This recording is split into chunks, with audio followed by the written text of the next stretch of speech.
ఇక ప్రభుత్వం fee reimbursement బకాయిలు చెల్లించకపోవడం దుర్మార్గమన్నారు కేంద్ర మంత్రి బండి సంజయ్.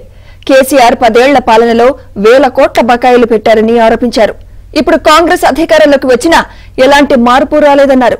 విద్యార్థుల జీవితాలతో రాష్ట్ర ప్రభుత్వం చెలగాటం ఆడటం తగదని బండి సంజయ్ వ్యాఖ్యానించారు.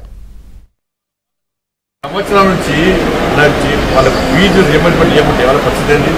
ఇవాళ మొత్తం విద్యాసంస్థలు పనిచేసింది.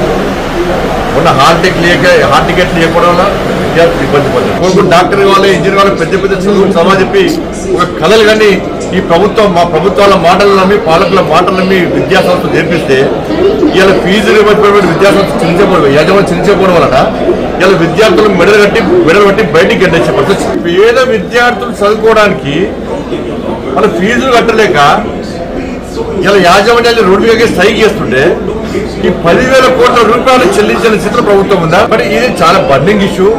విద్యార్థుల భవిష్యత్తు దయచేసి నాశనం చేయొద్దు. వెంటనే యాజమాన్యాలకు చెల్లించాల్సినటువంటి ఫీజు రియంబర్స్మెంట్ మొత్తం వెంటనే చెల్లించాల్సిందిగా నేను రాష్ట్ర ప్రభుత్వాన్ని డిమాండ్ చేస్తున్నా. ఇది ప్రజలందరూ కూడా ఇబ్బంది పడుతున్నారు. చదివించకపోవడమా?